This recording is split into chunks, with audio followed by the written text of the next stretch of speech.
soon, April 11. We've seen backstage how much of a shape you're in. But let me take you back to, after defending your title, you got a title fight ready to go, and then the injury happened. You've been on our show quite a few times. I even reached out to you when you was in the hospital going through your Yeah. rehab, all Thank and you. all of that I stuff. remember that, And man. I remember that.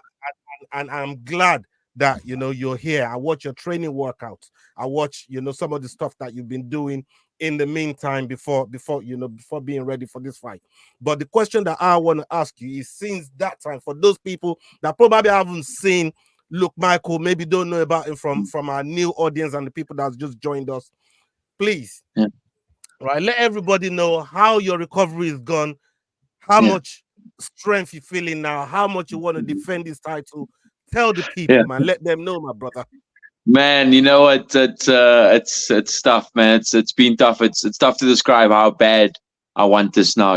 Obviously it's 2 years. It's a long, long layoff. But you know, in terms of confidence levels and in where I am right now, physically and mentally, spiritually, emotionally, I'm in a good space. And I'm actually, in hindsight, I'm grateful for the time off. It's allowed me to focus on a few other things in life, and it's just sort of brought my game together. But yeah, it wasn't easy. Obviously, when I won the bout, we had to have a rematch with that opponent, and I had to wait for him because he was banned because of what happened there. And then I got injured. So just after accepting the rematch, I got injured, tore my ACL. So obviously, rehab was extremely intensive there as well. Um, Started training again properly, I would say, October or August last year. Started training properly. So I've been on the mats and sparring and training for, what's that? It's like 7 months now. So I've been training for a while. My body's feeling good. Mentally, like I said, I'm super hungry to go out there and just show why I'm champion and just maintain my championship status. So yeah, it's been a roller coaster of a ride, but now 3 weeks out, I am in the best shape of my life. Definitely, I can say that with confidence. And obviously, still got a few more weeks to push to reach that peak. But yeah, I'm excited, man, and fans can expect my best version. I know it sounds cliche. Everyone says that. Oh, expect the best. But yeah, expect the best with me. 100%, 100%. I mean, look, I know the type of person you are. You're a very, very motivated person. You're somebody that takes your work very, very seriously. And even in the time that you've been away, you've put your time to good use in terms of putting a PI together where it Yeah, would even benefit your training. It will benefit, your camps. It will benefit a lot of the things that's going to yeah, help your career moving forward. yeah, How has that been? And with the backing of World Sport Betting as well, how has that been yeah, with that collaboration and putting all that together? Because I know how much that meant to you and being yeah. able to put all those things together, brother. Yeah, I mean, there was also a massive opportunity with myself and World Sports Betting, and I took it with open hands. Obviously, in the time when we discussed it, the owner and I, we have a good relationship. He brought to the table, and I was obviously injured back then, so I wasn't training. So, in hindsight, if I was active and competing, I probably wouldn't have the capacity to start something like that, in Cape Town. So all things really do happen for a reason. I'm super grateful. It's kept me busy. It's kept me super busy, and it's had a good 6 months, the first 6 months of growth. And now I'm in a position where I'm able to shift my focus, and that's why I came up to Joburg as well, just to finish my camp here, because obviously the main focus now is the fight. The PIs, it's running okay for now. It's running well and smooth while I'm away. But the main focus is now just to train and get the job done here. And I'll go back and shift my focus back there again, and play between the two as we reach both goals. Mm. Let me Yeah, ask you this question before maybe Jordan has something for you and Yao will also have something for you. But let me ask you this question here. You have JP Kruger in front of you. You know, we all saw the stare down after AFC 1-1-1. We saw the stare down. We saw, you know, the back and forth, the conversation. But Yeah, getting ready for this fight yeah, for somebody like a JP Kruger, you know, fighting yeah, out of a well-respected gym. A lot of people look yeah, at him, you know, as a yeah, mentor. yeah. How does he? What challenges does he present to you? And you know, how do you see, you know, the fight going come fight night? Yeah, JP Kruger, you know, he's a formidable opponent. When the fight was lined up with him and Conor Tiabi for the interim belt when I was injured, I knew JP would win. You know, I knew he'll become interim champ. So I've known about him for a while. He's been in my head for a while, like over a year. So I've known I'm going to fight this guy. My coach and I were preparing since last year. Like even though I wasn't active on the mats, we were like working on game plans, and he was studying a lot of his tape and stuff. So we haven't looked past him at all. Like I said, he's been around a long time, but at the end of the day, you know, he's been around, and it's my time now. My time is now. You know, I really believe that my time is now. He's had his time. Obviously, he's not getting younger. He's got the interim belt, but he's not going to win the real middleweight belt. There's no ways. You know, like I said, I've been through too much. It's my time now, and I respect him for what he's done for the sport. But he's not stopping me. There's no way. Yeah, Jordan, I don't know whether you have something for the champ to ask the champ in regards to his fight come April 11th. Yeah, mate. So obviously you've just been going through there how ready you are, and that this is your Yeah. time. I mean, middleweight champ. You're gonna go back. You're gonna take that interim belt back off the man, and just like, what are you doing? You've just been playing games whilst I've been away.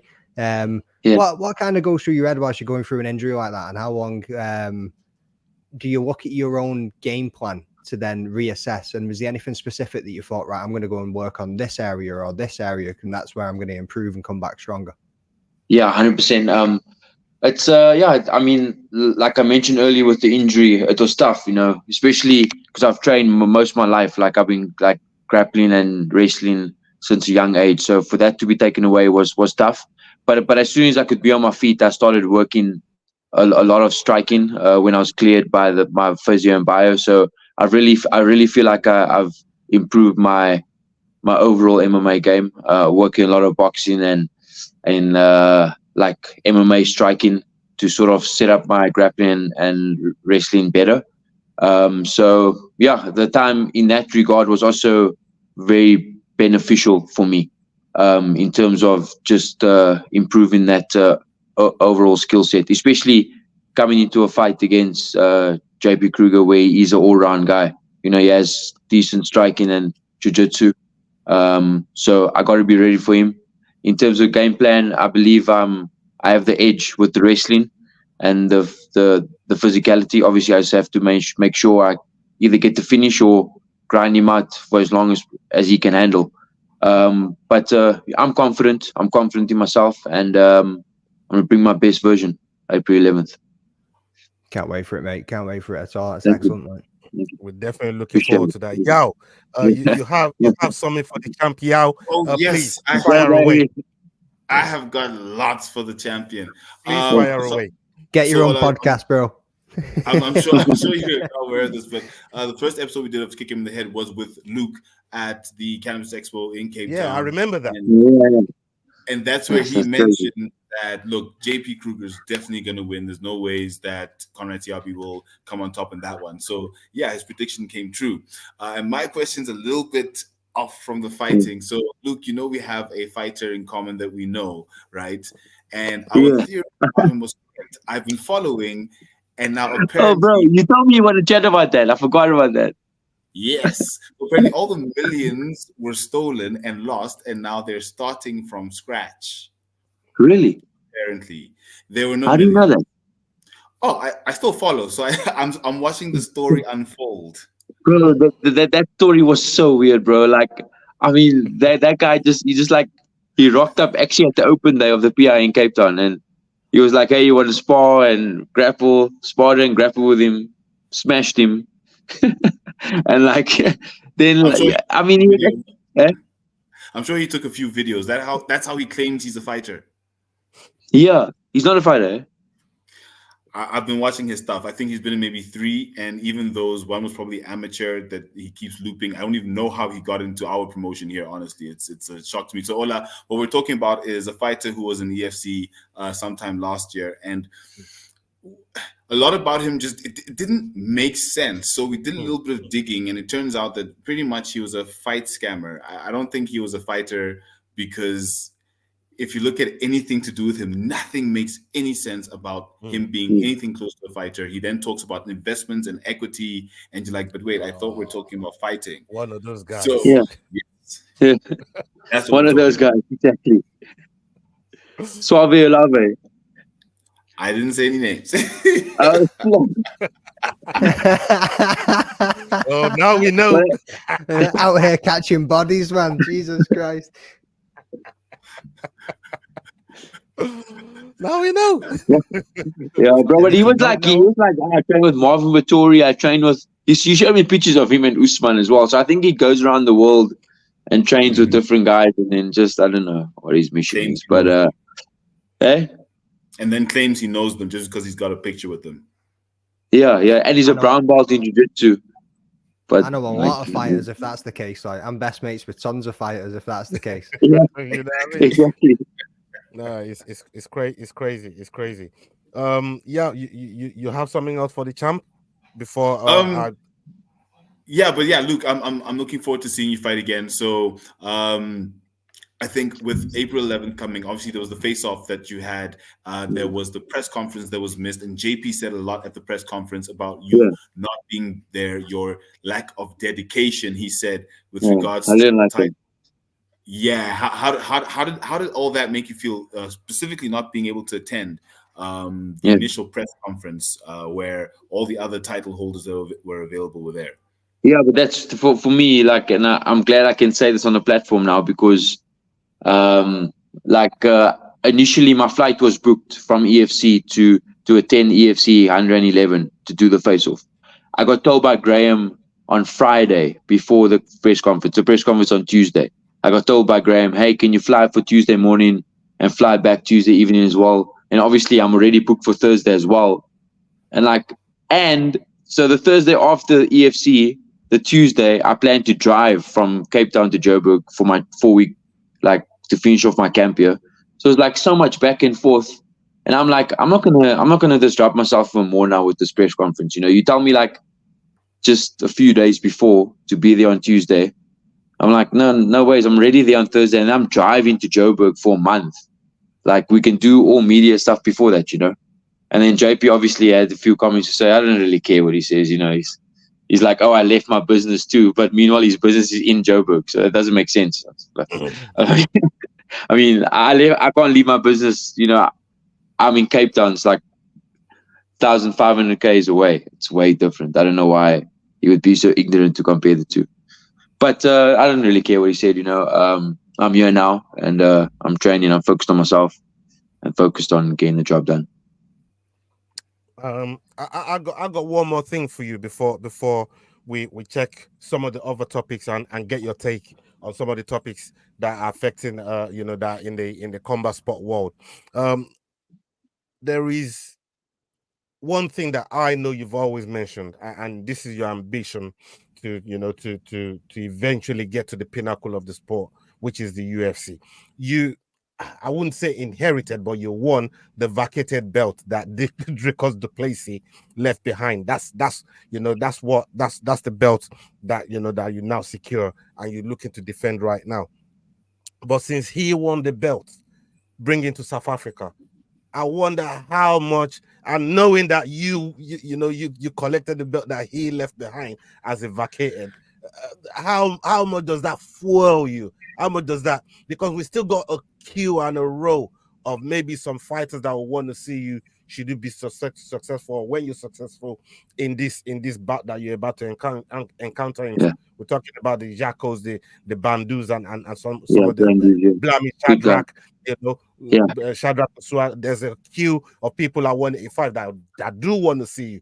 But how much does that fuel you to get to the top of the pinnacle, like you said, to us all those while ago, that you do want to get to the top of the game. Yeah. How much inspiration do you draw from it?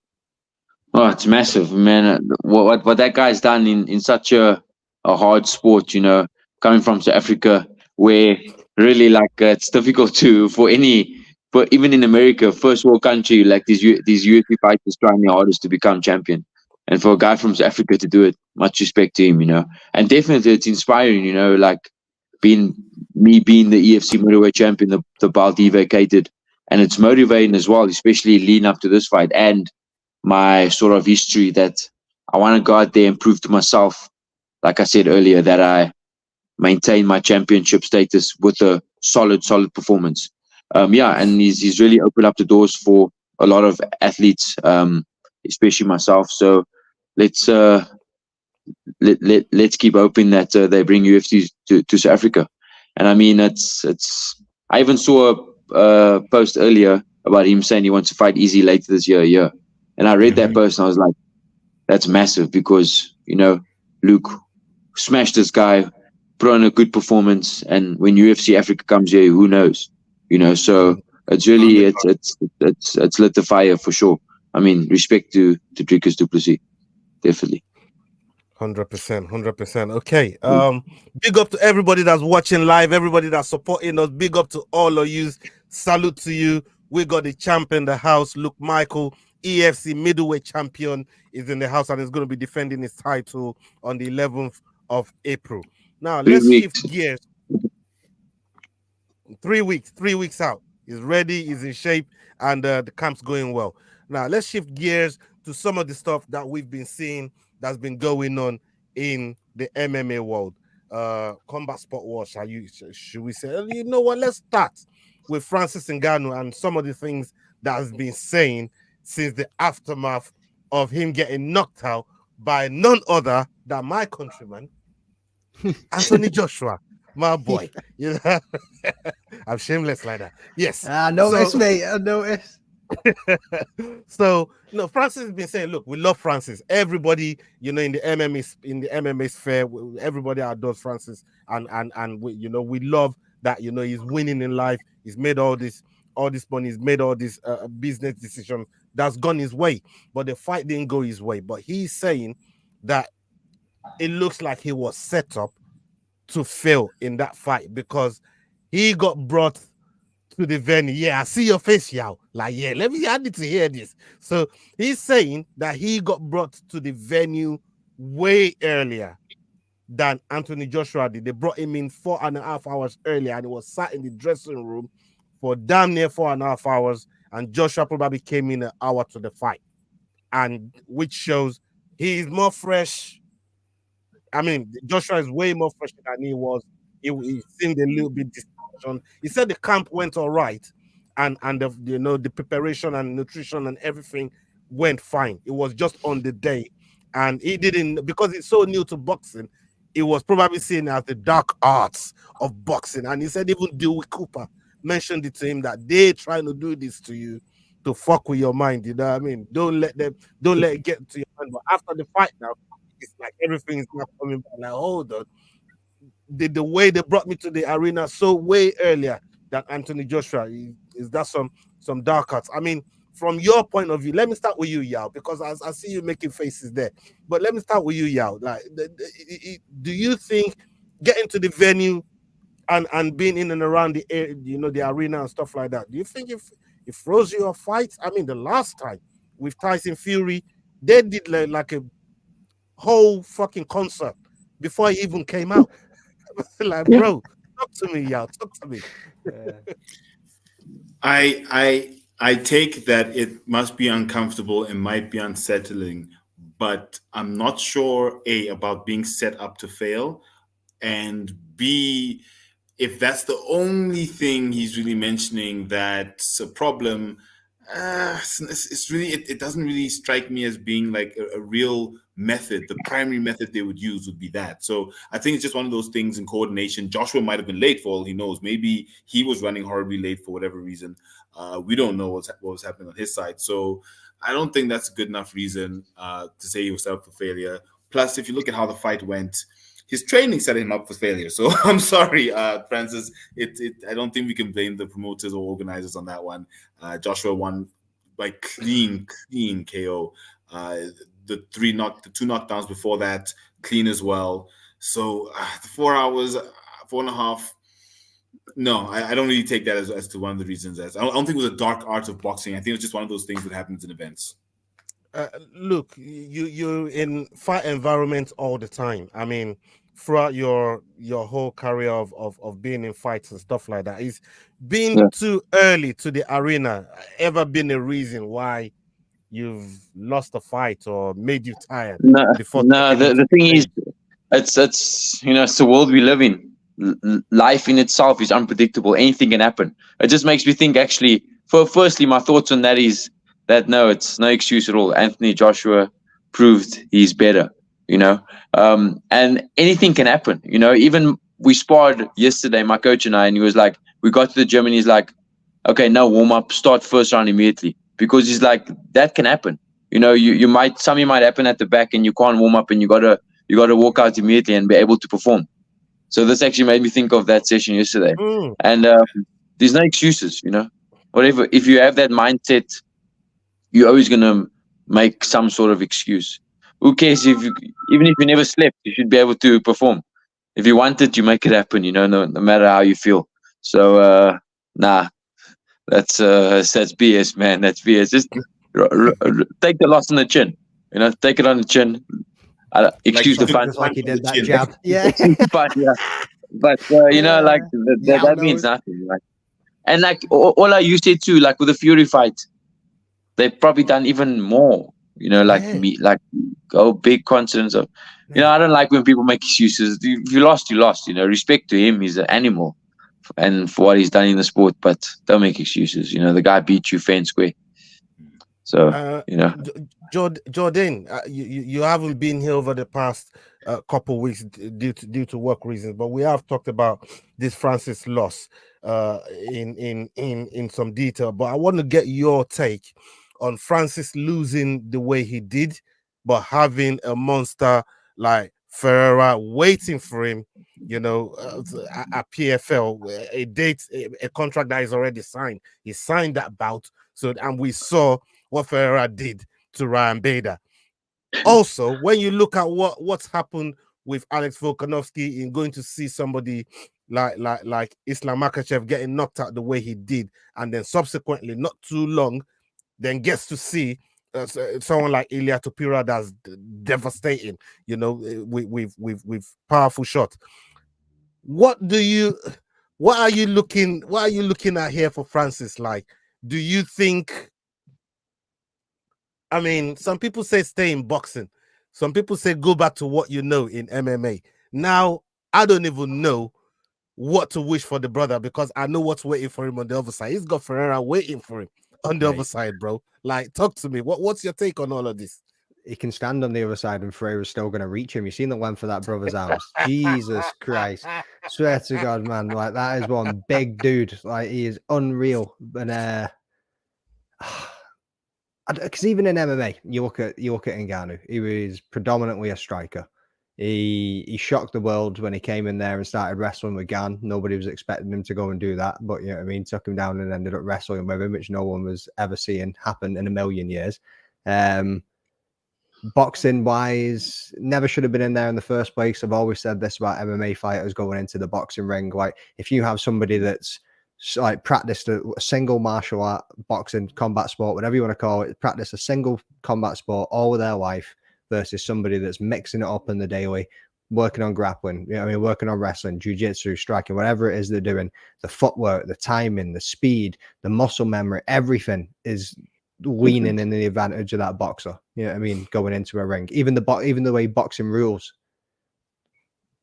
like run the match, like run the fight, is completely different to how they're going to be in there against in an MMA fight or against an MMA fighter. Like, there's just no realm on this planet. Tyson Fury never took him seriously enough. That's why he done so well. We said this after it. I thought, don't get me wrong, in the Fury fight, I was like, wow, like, as if he actually just went that far, went the whole distance with Tyson Fury. But then it also shows you how much he was underestimated by Fury. going into this MMA fight, I'm scared for the dude, man. Like, Ferreira's a big motherfucker. Yeah, I mean, like with some power in his hands. Like you said, look at what he done to Bader, how quick he put him out of there. Don't get me wrong, Francis ain't Bader. I know that. You know what I mean? He was one of the best heavyweights in MMA on the planet. But at the same time, have they got a date for that fight yet? I don't think they do they? But I think they might be leaning summer or maybe towards the.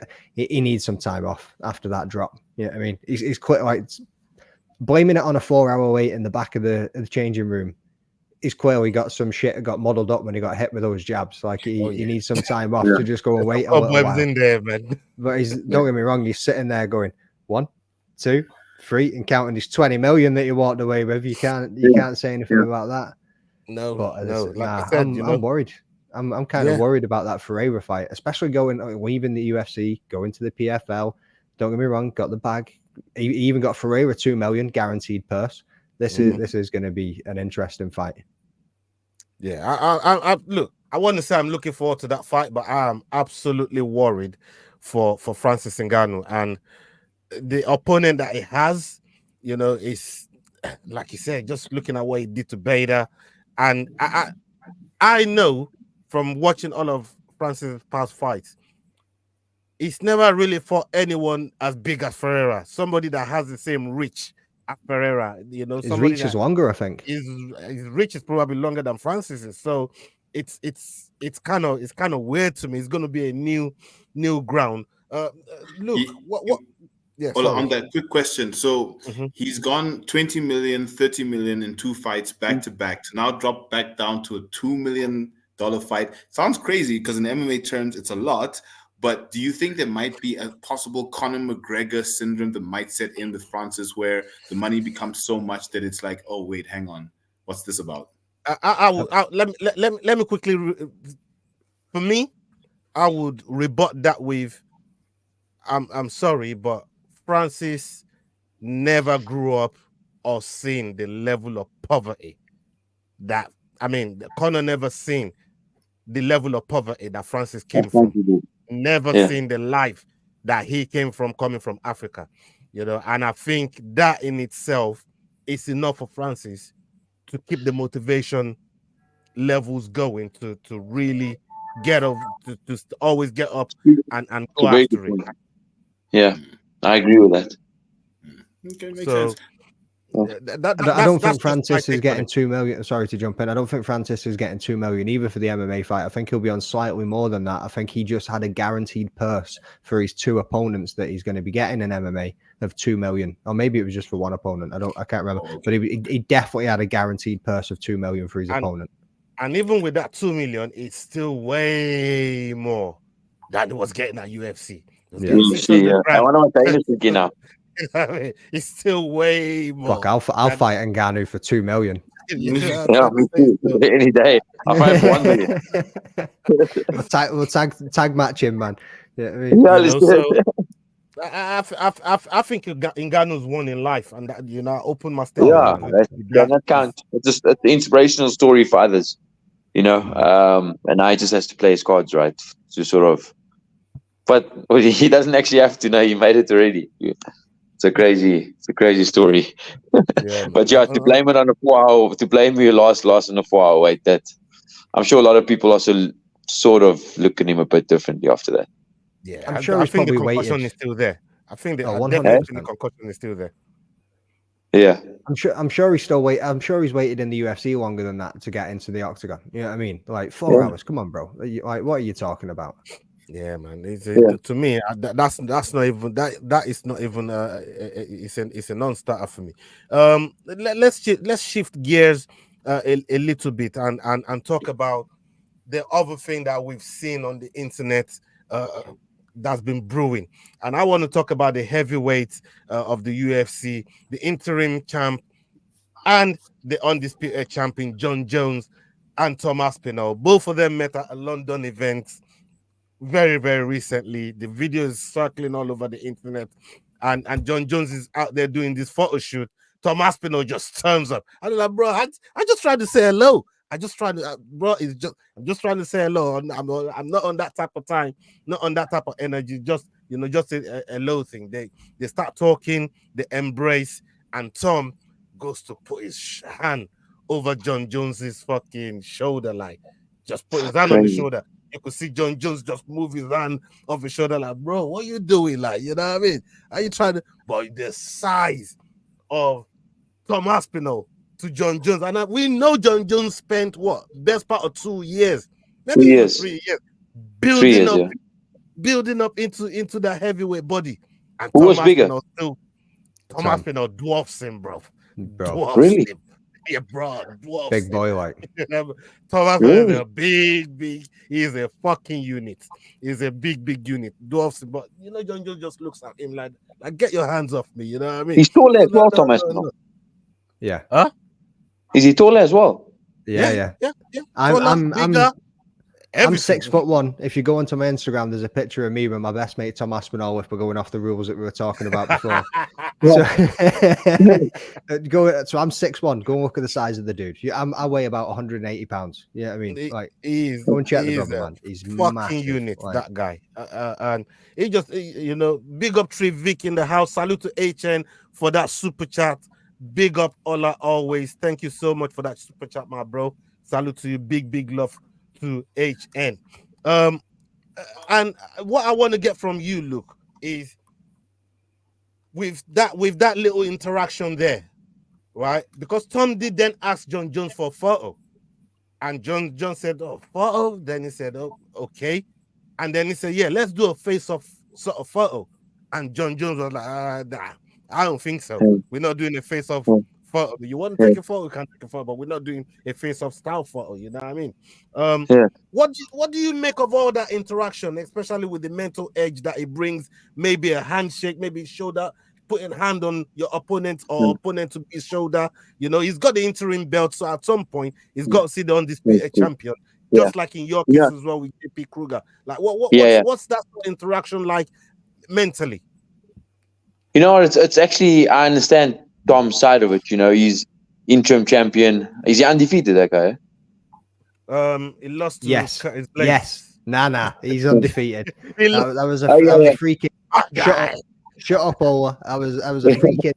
He's undefeated. Yeah. So I understand the guy's point. You know, he's hungry. He wants to fight the GOAT, John Jones. You know, so obviously if I was in his position, for sure, I would do the same. I'll be honest. I would do the same. I'll be honest, because that sort of tick in the box. You know, you beat someone like that in your division, and like Ola, you said, you are the interim champ, so that fight sort of makes sense. You know, but then there's a big but. In my opinion, there's a big but that John Jones is the GOAT, man. You know, yes, he's getting older, but I really believe that guy is just. I believe, you know, he's proven himself. I mean, how many title defenses? Youngest ever UFC champion. It's just crazy what he's done, you know. So I've actually met him as well. I've trained with him. It's just his energy is incredible. He's crazy. Yeah, John Jones is, in my opinion, the best ever. But I do understand Tom's point as well. Like I said, if I was in Tom's position and the champion's right there, I'll like face off with him too. I'll force a face off. You know. But in John's defense, like, he doesn't actually have to prove anything to Tom besides the fact that he's the interim champion and they want the unification of the belt. But in terms of stats and fights, Tom's way beneath him, obviously. You know, so so from John's perspective, he's like, I got nothing to prove to this kid. You know, I've been around, I've fought the who's who, you know. So maybe not at heavyweight, but still at light heavyweight, he has, you know, in the UFC. Yeah. Let's see what Tom Aspinall's best friend is saying since he's got a photo with Tom Aspinall. What are you saying about this?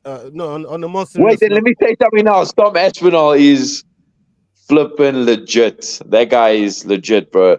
He's striking, he's grappling, he's got everything. And for heavyweight, how quick he moves in and out, and the knockout power, it's unbelievable. Moves like a middleweight, brother.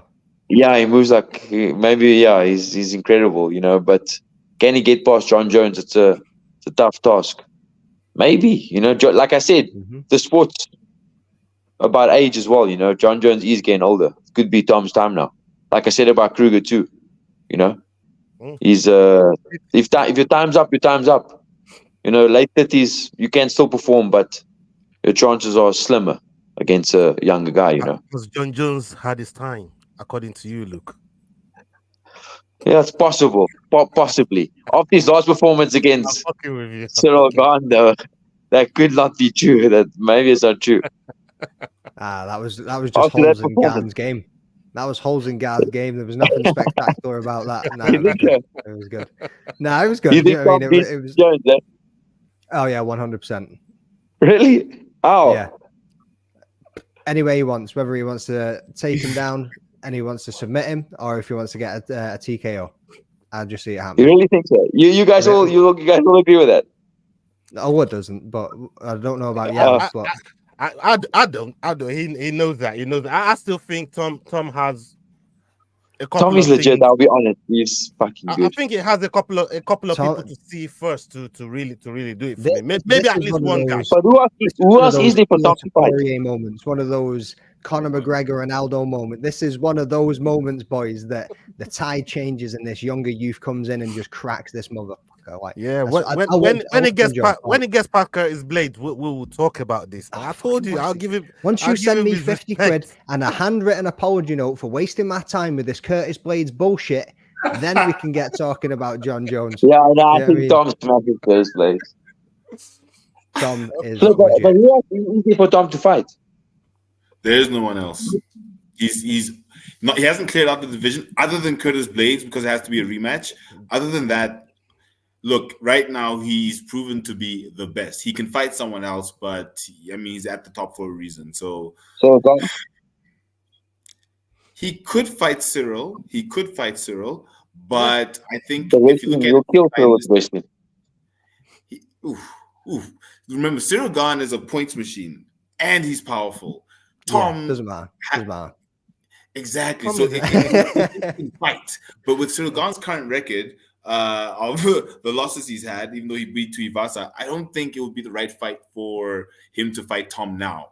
So Tom right now is looking at the top, and I don't think you can fight for an interim title against. I mean, it doesn't make sense. You have to unify the belt. For me, it's about unifying the belt, irrespective of anything else. The belt needs to be unified. Imagine JP going to unify else. So, sorry to just jump in, but I think they've actually just mentioned about Cyril Gahn headlining UFC Paris in September this year, just a couple of hours ago. We know July is going to be in Manchester.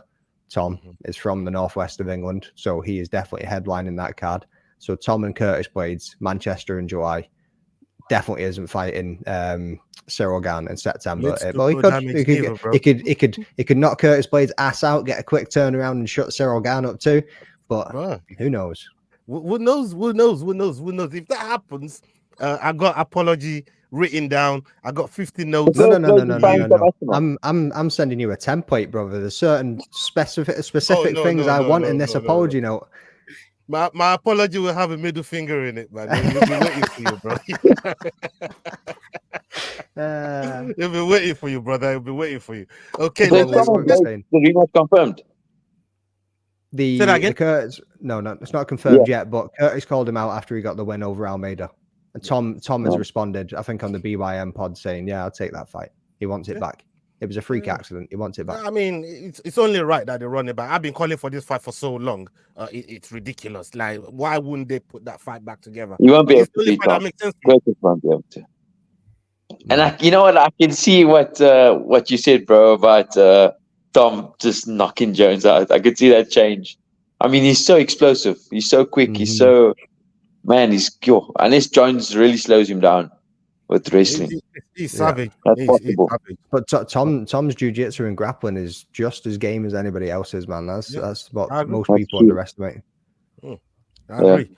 I want to ask all of you this next question here, and this is another one that's, it was out there, then it got put away, then it's come back. Ian Gary versus Colby Covington, and these two are absolutely fucking going at it again. Like it's madness. It's madness. So Ian Gary is called out Colby Covington and says, "Listen, you know what? Forget all the talk. Forget everything that we, that we know. Let us do a I quit match where one of us has to say to the referee in the MMA cage that I quit, or like a verbal tap, or something like so." And Colby comes back and said, "Bro, in an I quit match, there's no time limit, there's no disqualification, there's all this crazy shit that you want to happen in an I quit match. I'll give you a proper match, but with these stipulations. Number one, you got to turn back on your comments because Gary's turned his comments off." Kobe made him turn his comments off. I mean, all the Kobe minions, they're up in his comments and they're giving him hell of flack. So he said, turn them comments back on so my people can come and chew you up. Number two, I want you to record your wife begging, Layla. I want you to record her begging. And number three, you got to agree to my bookie.com. So we got to fight. Like, is Colby crazy, or do you? Let me come to you first, Yao. I mean, when you look at Colby and the way that he operates with the mental warfare, the trash talking, there's no length that Colby wouldn't cross. There's no line he won't cross. How do you see? Because Ian Gary says he wants to retire him. How do you think this fight will get put together first? And how do you see it going? What do you make of it? Chaos loves chaos. He is bringing the chaos to this fight, but in a very structured way, which is interesting. So I agree with you. His rules make sense. He's giving tangible rules for a fight to happen that would go into a contract stipulation. Unfortunately, and I'm an Ian Gary fan, for him to ask for an I quit match in MMA rules is kind of senseless. So I say he should maybe change one of the rules, make it something that makes sense, and then take the fight, because he does need someone higher on the roster.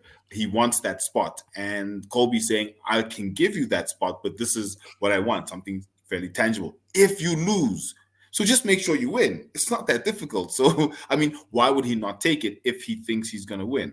So for me, it's gamesmanship in the MMA space. I love it. I think Colby is being slightly more articulate than usual. He's usually just straight, you cuck. In this instance, talking about Ian Gary. So I'm loving this version of Colby, and I hope Ian comes back with something, and I want to see that fight happen. Look, I don't know. I mean, what you think of Colby, Ian Gary, what your opinion is of them, the back and forth that's been going on between them, they're involving Ian Gary's wife in some of the back and forth. Even she's jumped in it. She's now responding to these guys all by herself. You know what I mean? Talking about ex-husband living in the house. Yeah. That's crazy. I mean, why would Ian allow that? Like, his wife, is the ex-husband really living with him? That's what everybody's saying. So it's got to be true. We don't know. Waylo dropped the video they're today. all saying it. I mean, Strickland said it, and that I don't think Strickland really lies about much. Like, Strickland just says. That's what I saw it. I saw in Strickland. I was like, fuck, how would you ever? Like, I would never ever. Are we really sitting there believing Sean Strickland, boys? Yeah, Come on. Yeah. you did. Yeah, but like, flip, that's crazy. Yeah. So that is true, right? You guys, that's what they say. I think it's true. I don't know if it's true, but I think it's true. I can only go off what those guys are saying. At some point in time. Yeah, true. Exactly. Like during fight camp, because he's not like strengthening, not summit. But one thing's for sure, Ian Gary's he's skilled. He's skillful.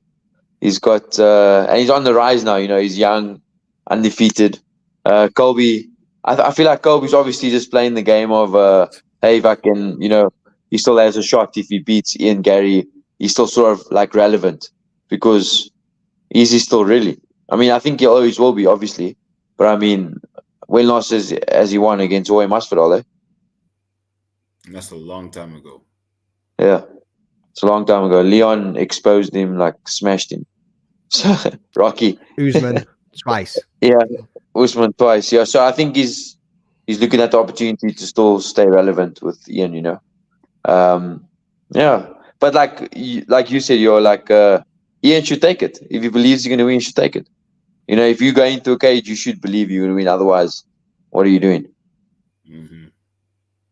Yeah, I'm with you on that. I'm with you on that. I mean, McDane, um, what are you making of this thing with Kobe? Obviously, he's giving his kind of stipulations that look, these are more sort of better stipulations that I will work.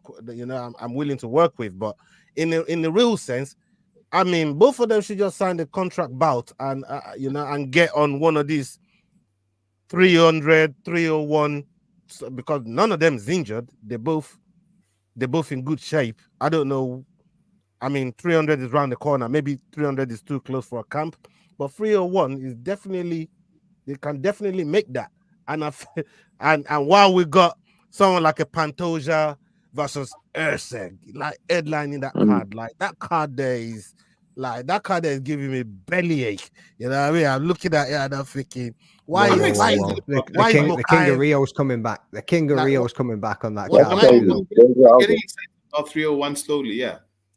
yeah, I mean, yeah, we'll talk about that. Let's finish this topic here. We'll, But we'll, talk about we'll the segue from this 301. one into that one in a second. Like, Yes. So, but no, just give it to us with Ian Gary and Kobe Covington and you know the shit they got going on. yeah, man, fuck Colby Covington. That's all I'm going to say. Yeah. I'm out. Like, guys, Nah, we know they're going to sign the dotted line and they're going to end up fighting. There's going to be no stipulations about it. This is all just for show. This is all for social media. This is to build the hype for the fight, just to see if the fans really want it. The fans are going to want it. Like, come on, Colby stipulations. You're talking about another man's wife as a trophy piece and wanting a you notice I don't have any women in my videos. Layla, this spot's right here for you, sweetie.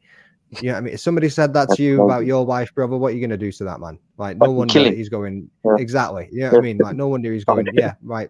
No rules, bro. No disqualifications, no nothing. Get in there and I'm going to absolutely destroy you. Because as we go back to Masvidal, Colby likes to talk this shit, but he ain't about that life. You're going to go and crack that man in public if you see him. And then he's going to phone the police and he's just going to shit his pants, as always. You know what I mean?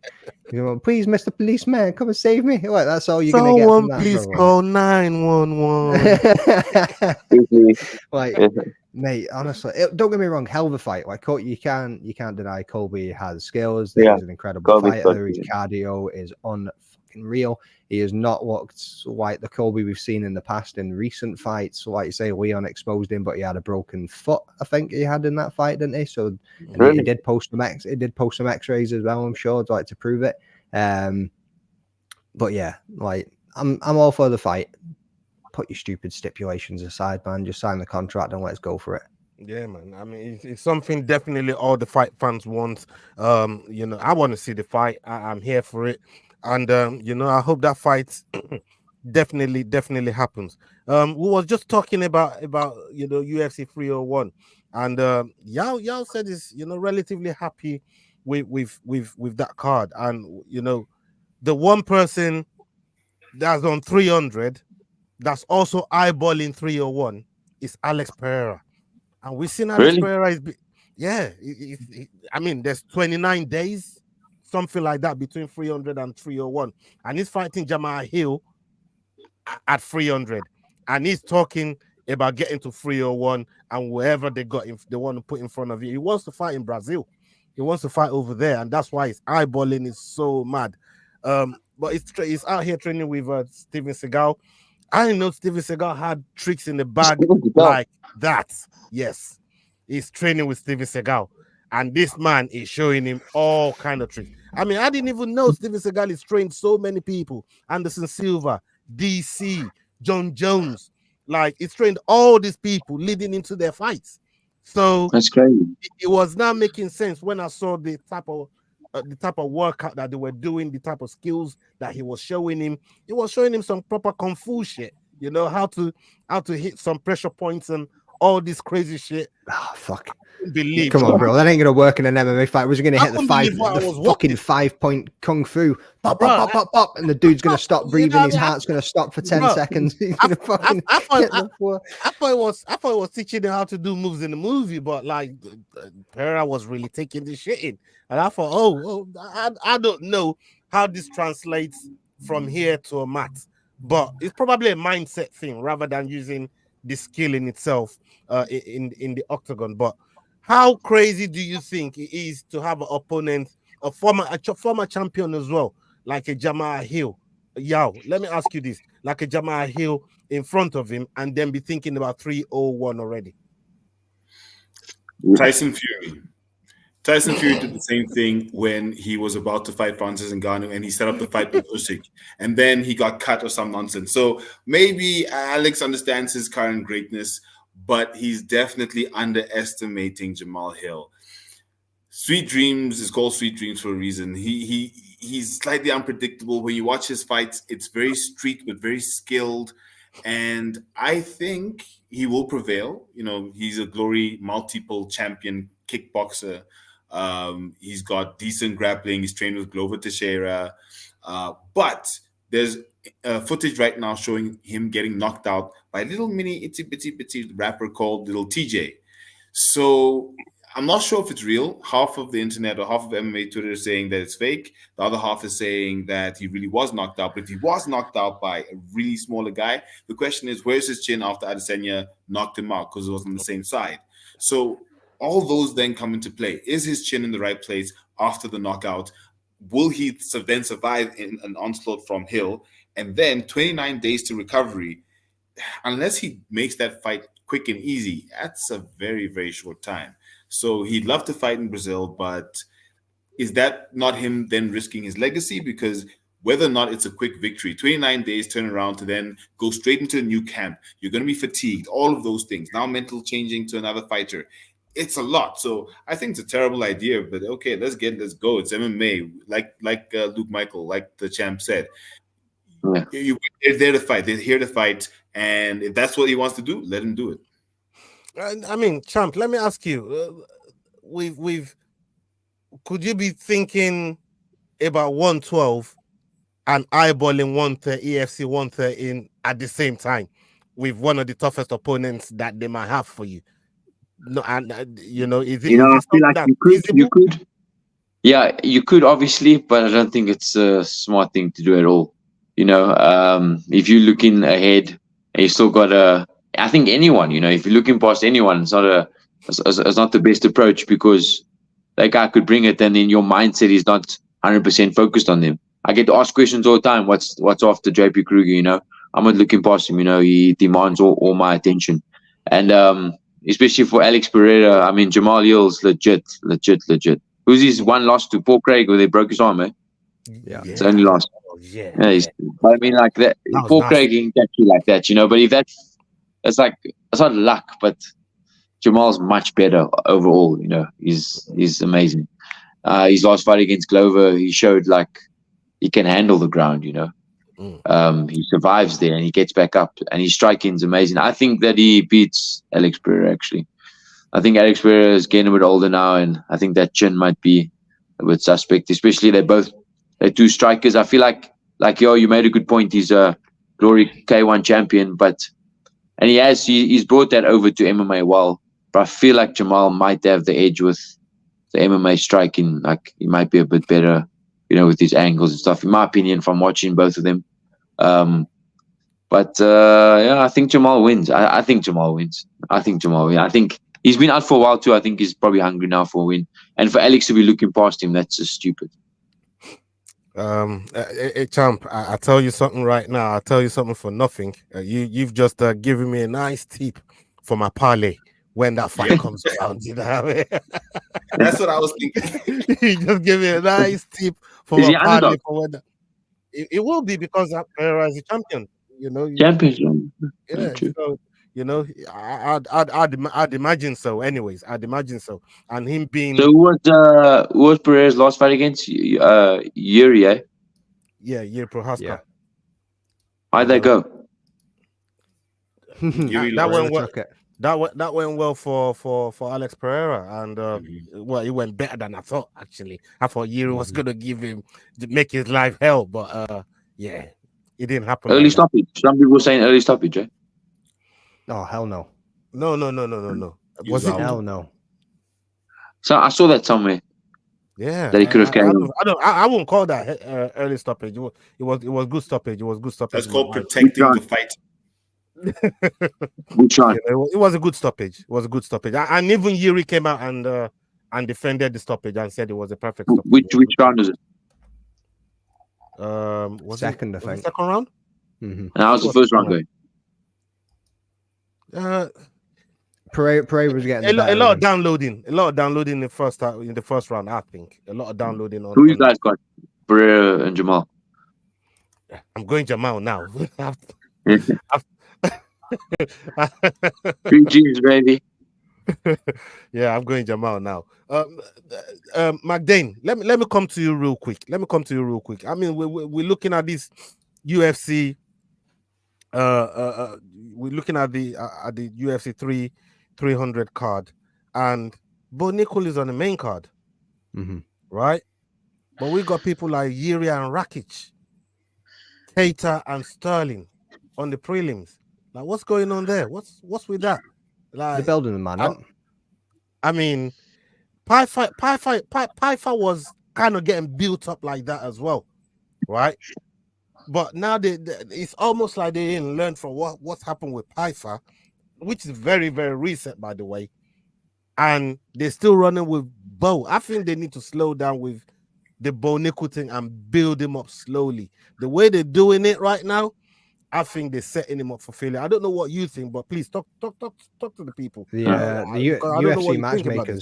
UFC matchmakers don't give a fuck anymore from the looks of things. They're just throwing fights together just for that. I think they're closing their eyes. They've got a fighter on a dartboard and they're just going boom and just throwing it and seeing whatever shit sticks, and they're just going with that from the looks of things. But so they also had him above Charles Oliveira and Arman Tsarukyan on the card to begin with as well.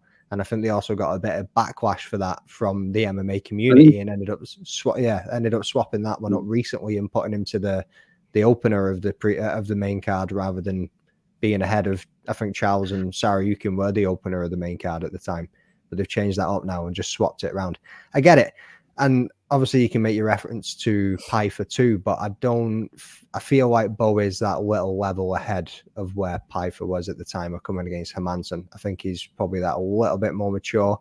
I think his wrestling is absolutely solid. We've seen that he has got hands, even though it was against the likes of Val Woodburn. Yeah, but at the same time, I think against Rakic, he's got a chance of doing it. And I think it's an excellent opportunity for him. I can see why they're doing it. Yeah, it's just crazy to me, man. It's a madness to me. Even this Pantoja versus Erceg fight going into UFC 301. Like, why is Mokaev not fighting that fight? To me, I don't understand it, especially after the fight that the type of fight he just had against somebody like Alex Pereira. I mean, not what's the Perez? Alex Perez. Sorry, about Bo Nickel. Yeah.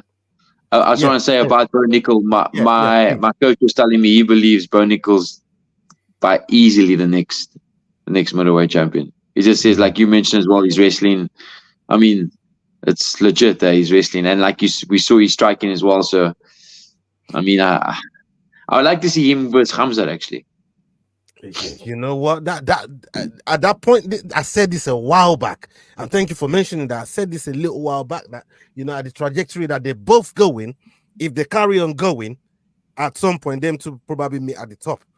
In Khamzat versus Bo Nickel, and that's probably UFC's two favorite hype train at the moment. Yeah. But I'll tell you who's another hype train. They have to get to perceive West. Exactly. I'll tell you who's another hype train, but it's not getting hyped at all. It's Shavkat Rakhmonov. Nobody's talking about this guy. And this guy is one of Jack Della Maddalena. Yeah. I mean, Jack's he's crazy. He's crazy to call him out. Bro. He's crazy to call him out. Absolutely bonkers, but he's an Aussie anyways. Them motherfuckers are crazy. All of them over there in Australia, man. You know what I mean? Crazy. You hear that, Leroy? But look, for me, I just think when you look at this sort of fight, I don't know. Like you said with the matchmakers, we're not the matchmakers. I did say that a few episodes ago that we don't make the matches, and these guys they put the matches together and We just buy what they sell us. At the end of the day, we turn up, we buy what they sell us, and we go with it. The one topic that I want to touch on before we get the hell out of here, and thank you so much to everybody that's been watching us live, all of you that's been watching us on playback. Big love to all of you. Salutes to the champ with us tonight, Luke Michael. Big Thank up you. yourself. Thank you so much for your time. There's one thing that's been driving me nuts, and I was carrying the net earlier on today. Big up to JG2 platform on YouTube. Go check him out. And he was talking about this current crop of champions that we now have in the UFC. None of them wants to clear out their division.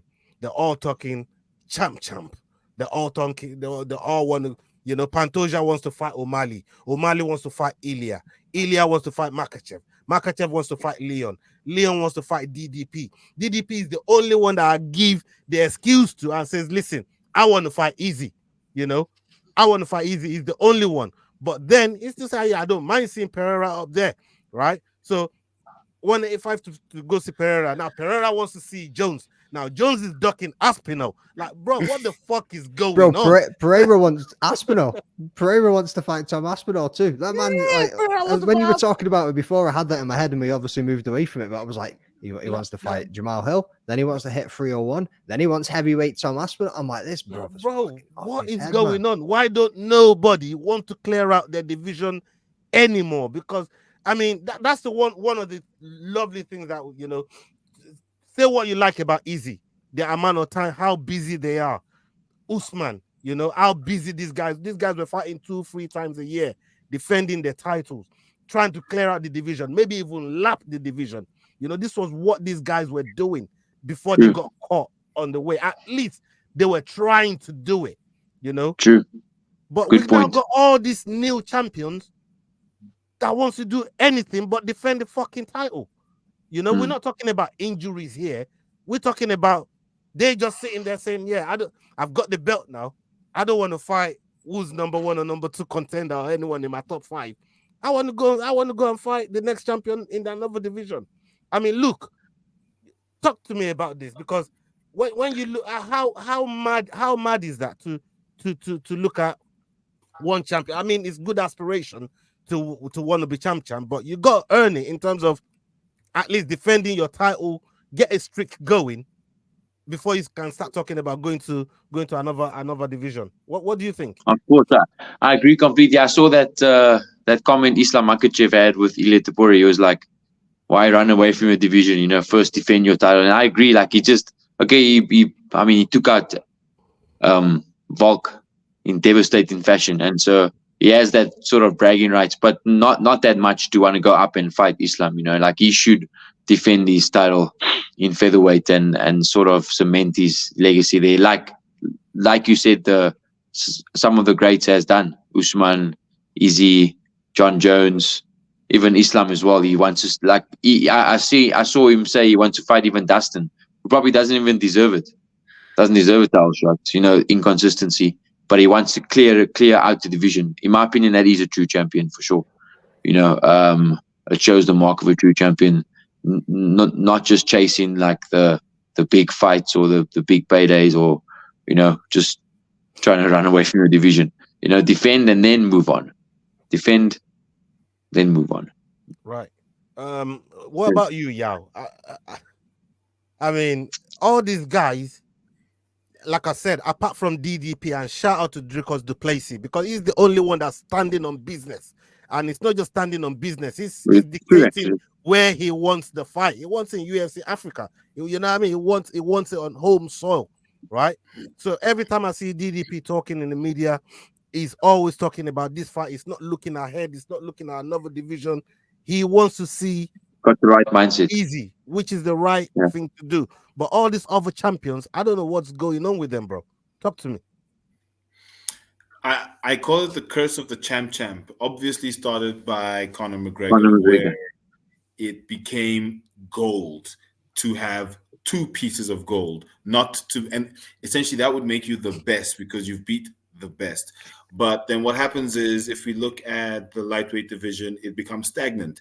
Makhachev has barely defended his title. He won this title, I don't know how long ago. He's practically an absent champion. Sure, he's defended against Volkanovski twice, but once again, that was a champ fight, which leaves your division stagnant. So Yeah.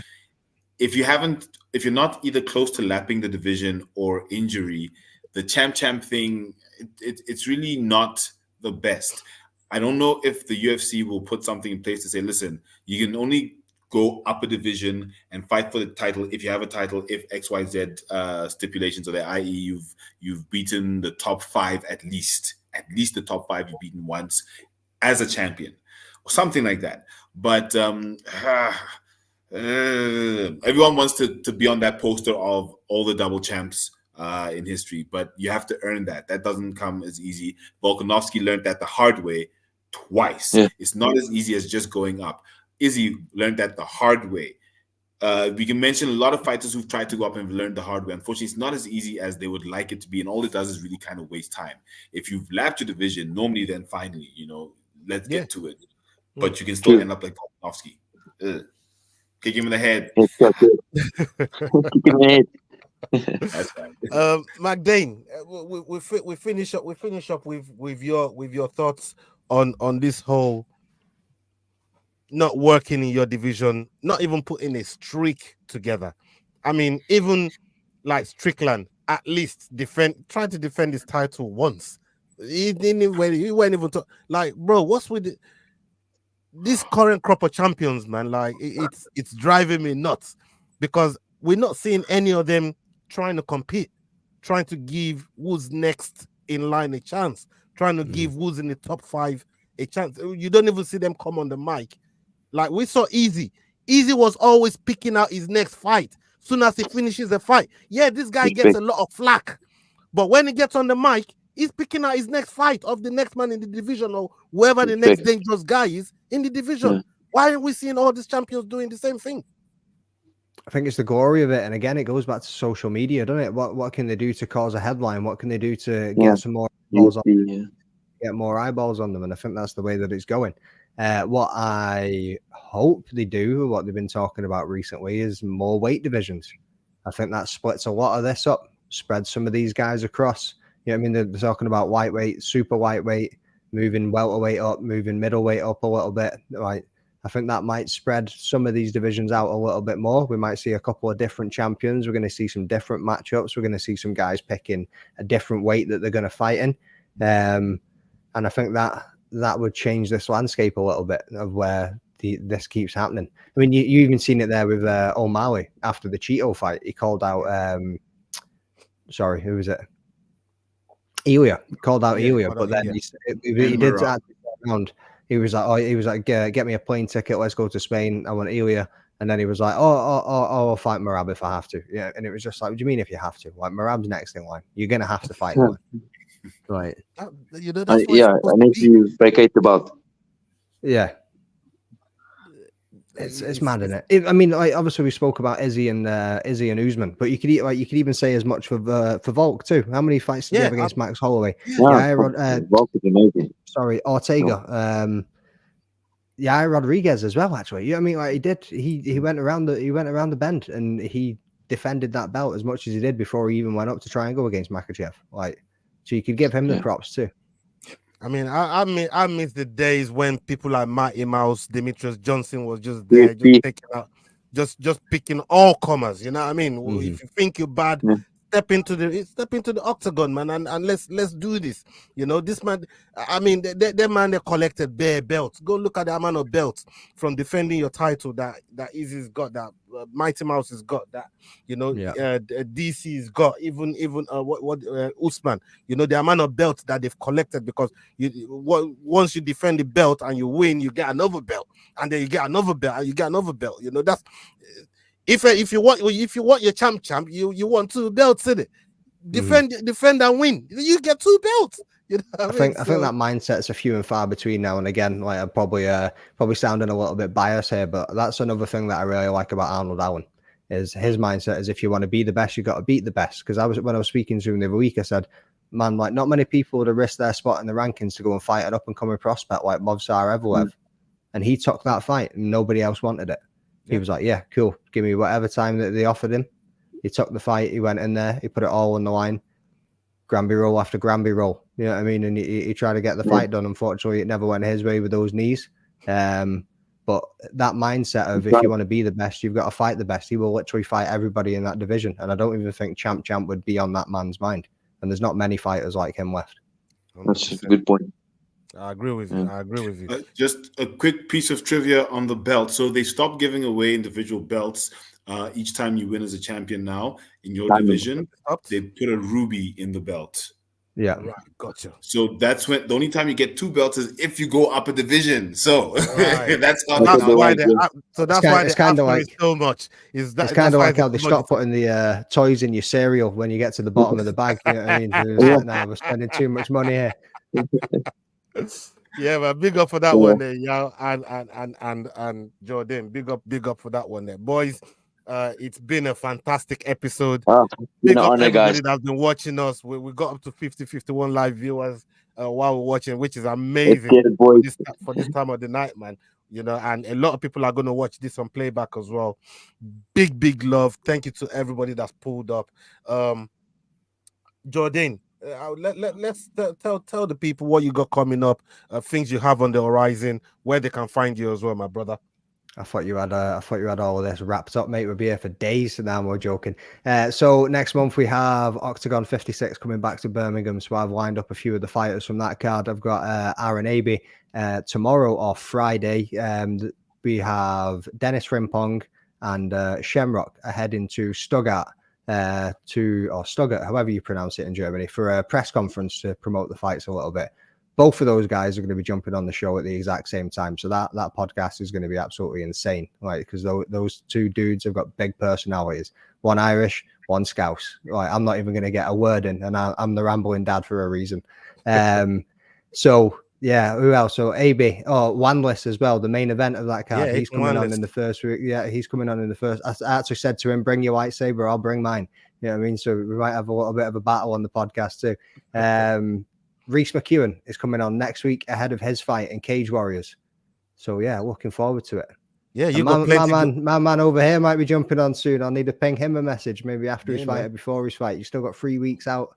We could maybe get something lined up. I would love to. Please let me know. Yeah, bro. I would love to. We'll be honored. 100%. I love that. Thank you so much. And Yao, you got so much coming up as well. You got so much that you've been dipping your fingers to dipping your toes into over there in South Africa. Some new promotions that's just been coming up. Talk to the people about what you got coming up and the things that you've been up to. So what we've really been doing the past, I think, 2 weeks is just getting ourselves set up for the year, lining ourselves up with interviews, and also very specifically engaging the MMA sector in South Africa around the amateur sector, going to meet the younger up-and-coming fighters, seeing exactly what's happening at grassroots level so that we can see what's coming into the professional scene locally. Why? Because we know that the international MMA scene is looking at South Africa because of what, for example, Team CIT has done. We have world-class facilities like the PI run by Luke Michael, the champ. So what we're doing is we're looking at the industry as a whole to see where else can we tell MMA stories, looking at fighters, looking at which gyms are doing the best, looking at the industry as a whole, sponsors, everything, just seeing how fertile the MMA sector is for South Africa. Because right now, with where we are and what's happening with the champions that we have in Kosi the Future Johnson, I think right now, South Africa future. He might come on actually. Exactly. Yeah. So yeah, that's what we're really doing. Kosi is legit. Let me tell you guys, Kosi, man, I don't want to go off topic here, but Kosi is legit. Like, that guy can be UFC bantamweight champion for sure. There's no doubt. Like, I've trained with that guy for bantamweight. Flip. Yes, that guy. He's amazing. Yeah, he's proper. And that's us. Yeah, that's us for the next few weeks. And we have, I guess what I'll say, a special partnership collaboration coming in the next 2 weeks. And that's what we've really been working hard on, is just to bring more to the fighters, more to the MMA space in South Africa. Okay. And that's it for the for Head Kick Pod. Go and check his page out. Everything is going to be in the description below. And finally, to Luke Michael, we know you have this fight coming up. We know it's on the 11th of April, but tell everybody, all the other things that you got going on with the PI, all that stuff. Let everybody know what it is and where they can find you as well, my brother. Thank you so much, man. Yeah, obviously, all focus, all eyes on 11th April now. I got my team back in Cape Town at the PI. They're going to do a watch party there, actually. So the support's going to be amazing. Anyone in Cape Town, head through and support your local boy. And he defends his title successfully, 11th April. And kick him in the head. Let's go, baby. Watch out for the head kicks. Let's go. Get the job done here. Let's go. Let's go. Let's go. I love it. I love it. I love it. And yeah, we're definitely going to be watching the fight over here in the UK as well. We're going to be supporting, and we're going to be backing you. We're going to be looking to bring you back on the show once the fight is done. They tell us always they're not of what's going on there. And yeah, maybe after the fight, we get that shout out on the microphone that we've been talking about for a long time. As promised before the injury, we spoke about that. You'll get it for sure. Yes, sir. By my word. You're talking in my post-fight speech. It's prepared, definitely. Yes, man. One quick question before you go. Post-fight speech, you wing it, or do you have something scripted that you're like, I'm definitely no, it's all scripted. Yeah, this one's scripted. Yeah, for this one, for such a big one, this one's scripted. I know exactly who and what. I like. Amazing. Yeah, it's rehearsed and scripted. Yeah, it's been put together for a while. You know what I mean? Luke told me this. Right? It's been put together for a while, but so yeah, exactly. I'm definitely tuning in just to listen to that, bro. You know what I mean? Thank you so much for your support, guys. It means the world to me. To have support all around the world, appreciate it. Thank you. Yeah, man. 100%. Kick him in the head. We'll see you in 3 weeks, brother. Let's get it. No, you're going to see me sometime sooner than 3 weeks. Okay. Come through. Yeah, come through to my gym. Let's do an interview. Which gym are you at? Attila's MMA. With Corsi and those guys. I'll be there. See there? Put the kettle on. He'll be there next week. Everything is getting lined up. Rambling Dad is now got something lined up with Luke Michaels. Yahweh's got something lined up with Luke Michaels. And that's what we say on this platform. Yeah. Rising tides lifts all around each other. That's how we're supposed to be, man. We go hand in hand in this community. And people, we've come to the end of the show. Big up to all of you that stayed with us. Salute to all of you. Make sure you liking. Make sure you're subscribing if you're new. Make sure you're following these guys' pages. Make sure you're following Luke Michaels. Go and check out his page. Go and see his workout. Go and see his, how he's preparing for his fight. And the Rambling Dad as well. Make sure you're supporting his page. Make sure you're supporting his work. He's got some press conferences to do with Octagon coming up soon as well. And there's a lot that's coming up on the Fight Week show. We got Hotso Ramopo coming up on the show next Tuesday. He's going to be here with us. We're going to be doing Dust Shade Down next Tuesday. And we got Hotso. He's going to be in the hot seat. And we're going to be talking to him about we have to put a suit on next week. Oh, yeah. Yeah. He needs to be practicing. I saw him 2 weeks ago at EFC 111. I told him, practice, man, practice, and still practice that, and still let's go. Announce our champions, Announce our champions, they say. Exactly. Thanks, guys. Appreciate it. Yeah, man. All right, people. Anyway, hasta la vista, people. Big love, and we're out. Salute. Big love. Salute. God bless. Peace. The Fight Week Show. Hey guys, this is John Anik from the UFC. You're watching the Fight Week show. Please subscribe. Not